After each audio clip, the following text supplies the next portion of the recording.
খুবই আপসেট যে আমাদের 23 বছরের সংগ্রাম মুজিব ভাই সব নষ্ট করে দিল।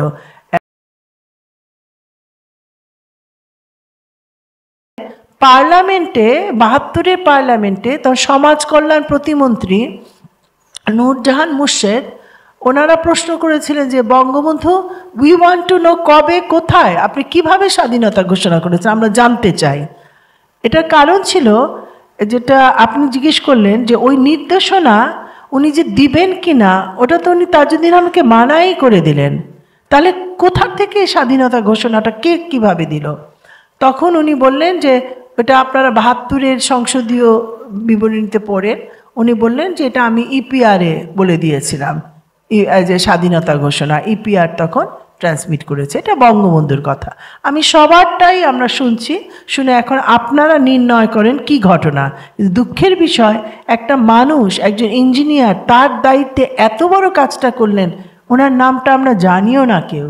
মানে এই যে একটা কাহিনী আমাদের, তার মানে কত তথ্য আমাদের কারচুপি করে লুকিয়ে রাখা হয়েছে একটা বয়ান সেটাকে তুলে ধরার জন্য, কিন্তু ওটা কিন্তু ঠিক না। ইতিহাসটাকে ছড়িয়ে দিতে, তথ্যটা শেয়ার করা উচিত। আর সেকেন্ড হলো যে আব্বু যখন আম্মাকে বললেন, এটা তো ধরেন 7:30টার দিকে আম্মাকে বললেন যে লিলি আমি যাচ্ছি, আমি মুজিব ভাইয়ের সাইনটা নিয়ে আসবো, আর ওই ছাত্ররা প্রস্তুত, যেই ছাত্রটাকে খুব গোপনে উনি ঠিক করে রেখেছিলেন যে রাত 12টায় মুজিব কাকু ওনারা আন্ডারগ্রাউন্ডে চলে যাবেন 10টা-11টার দিকে, আর ছাত্র রাত 12টায় এটা পৌঁছে দিবে ওই স্বাধীনতার ঘোষণা ইন্টারন্যাশনাল হোটেল ইন্টারকনে। তো আম্মা তখন ওই হামিদ সাহেব, যে আপনার এখন যে এনার্জি মিনিস্টার ছিল যে নসরুল্লাহ হামিদ, তার বাবা হামিদ সাহেব, হ্যাঁ উনি তখন এসছিলেন আম্মাকে নিয়ে নিরাপদ স্থানে নেবে, কারণ তখন ওনারা তো জানতেন যে একটা বিশাল ক্র্যাকডাউন হবে। আর রাও ফরমান আলী অলরেডি বলেছে মুজিব বা অন্য কেউ তাদের মেইন প্রবলেম না, পর ভিডিওতে বলেছেন এই তাজউদ্দিন, আপনারা ভিডিওতে দেখেন রাও ফরমান আলী তার বইও লিখেছে আমাদের প্রধান শত্রু ছিল তাজউদ্দিন আহমেদ। মানে ওনারা তাজউদ্দিন আহমেদকে কিন্তু পাকিস্তান ভাঙার জন্য দায়ী করছেন, সেম কথাটা ভুট্টোও লিখেছে।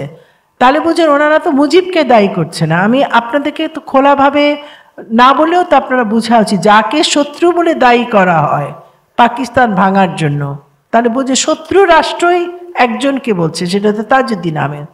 তো ওই তাজউদ্দিন আহমেদ উনি যখন, তখন আম্মা বললেন যে আমি তাহলে হামিদ ভাই আসছে, আমি তো আমাকে নিয়ে নিরাপদ স্থানে নেবে। আর আম্মা আমাকে আর রিমিকে আমার তাঁতিবাজার আমার খালার বাসি পাঠিয়ে দিয়েছিলেন। তখন আম্মু বললেন যে না এটা তো 32 নম্বরে, বেশিক্ষণ লাগবে না, আমি চলে আসবো। তখন আম্মা বললেন ঠিক আছে, তাহলে তোমাকে আমি বিদায় দিয়ে আমি চলে যাব নিরাপদ স্থানে মিমি আর সোহেলকে নিয়ে। কিন্তু আম্মা দেখে 7:30, 8:30, 9:45, 9টা, 9:15, আর তখন তো ওই অলরেডি মিলিটারিরা ব্যারিকেড দিয়েছে, রাস্তাঘাট শুনশান হওয়া আরম্ভ করেছে। তখন হামিদ সাহেব চলে যান, আম্মা একা বাচ্চাদেরকে নিয়ে। আব্বু এসে ভেরি আপসেট, উনি পায়জামা বদলে উনি লুঙ্গি পরলেন, বললেন ওই সোহেল যেটা বললো খুবই আপসেট যে আমাদের 23 বছরের সংগ্রাম মুজিব ভাই সব নষ্ট করে দিল। যে উনি বাড়ির থেকে গেলেন না, আমি কনভিন্স করলাম, টেপ রেকর্ডার নিয়ে গেলাম ওনার কাছে, উনি একটা স্বাধীনতার ওই ঘোষণায় উনি সাইনও করলেন না, আমি আর যাব না।